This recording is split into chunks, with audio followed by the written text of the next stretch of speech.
गेल्या 8 दिवसापासून कोल्हापूर जिल्ह्यात सुरू असलेल्या मुसळधार पावसामुळे पंचगंगा नदीने आपली धोक्याची पातळी ओलांडलेली आहे आणि पंचगंगा नदीने धोक्याची पातळी ओलांडल्यानंतर आता कोल्हापुरातील सखल भागामध्ये पाणी शिरायला सुरुवात झालेली आहे। मी आता आहे शाहूपुर येथील कुंभार गल्ली परिसरामध्ये आणि इथली दृश्य आपण बघू शकतो।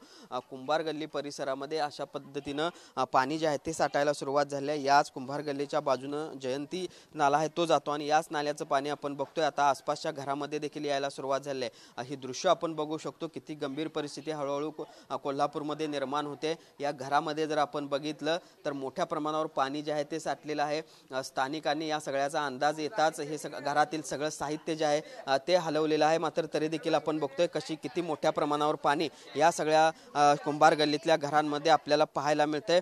आपण बघतोय किती पाणी जे आहे ते या सगळ्या कुंभार गल्लीतल्या घरामध्ये आहे। स्थानिक नागरिक माझ्यासोबत आहेत। मावशी काय सांगाल, कधी हे पाणी आलंय, साहित्य हलवलंय का? साहित्य आम्ही हलवलेलं आहे, पण किरकोळ जो पसार आहे आता सध्याची परिस्थिती बघता 6 वाजता बरोबर पाणी यायची सुरुवात झालेली होती। पण पाऊस जर थांबला तर दिवसभर जरासा असं जरा कमी होईल, पण पाऊस जर कंटिन्यू जर चालू झाला तर शक्यता नाकारता येणार नाही, भरपूर पाणी वाढण्याची शक्यता आहे। दरवर्षी अशी परिस्थिती असते काय दरवर्षी शक्यता म्हणजे जसा 2019 2021 त्याच्यानंतर हे 2024 म्हणजे आलमट्टी धरणाने आम्हाला भरपूर सहकार्य केलेलं आहे।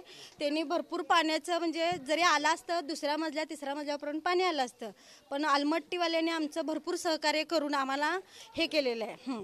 तर पहिले आपण स्थानिकांच्या कशा पद्धतीच्या प्रतिक्रिया आहेत 2019 असेल 2021 असेल या दोन्ही वेळेला या सगळ्या कुंभार गल्लीला मोठा फटका आहे तो बसलेला होता। 8 ते 10 फुटांचं पाणी या सगळ्या गल्ल्यांमध्ये होतं। मात्र तुर्तास आपण बघतोय पावसाचं प्रमाण अजूनही आहे। पंचगंगा नदीनं धोक्याची पातळी ओलांडल्यानंतर मात्र अजूनही या सगळ्या कुंभार गल्लीमध्ये सगळं पाणी यायला सुरुवात झालेली आहे आणि या सगळ्या कुंभार गल्ल्यातल्या घरांमध्ये देखील पाणी साचल्याची दृश्य आता कोल्हापूरमध्ये पाहायला मिळत आहेत। आणि एकूणच जर आपण विचार केला तर कोल्हापुरातील पूरस्थिती हळूहळू गंभीर होतानाचं चित्र पाहायला मिळते। राधानगरी धरणातून अजूनही पाण्याचा विसर्ग मोठ्या प्रमाणावर सुरू आहे, त्यामुळे या सगळ्या पाणी पातळीमध्ये अजूनही वाढ होण्याची शक्यता आहे आणि त्यामुळे या सगळ्या भागातील नागरिकांनी सावधानता बाळगत आधीच स्थलांतर आहे ते केलेलं आहे। मात्र आपण बघतोय या दृश्यावरून आपल्याला कळू शकेल की कोल्हापूरमधील पूरस्थिती हळूहळू गंभीरच होताना दिसते।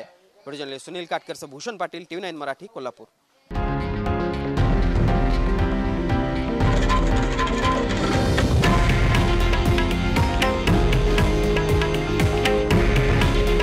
हे आहे देशातील नंबर 1 न्यूज नेटवर्क आणि आपण पाहत आहात TV9 मराठी। काळजी तुमची, हित महाराष्ट्राचं।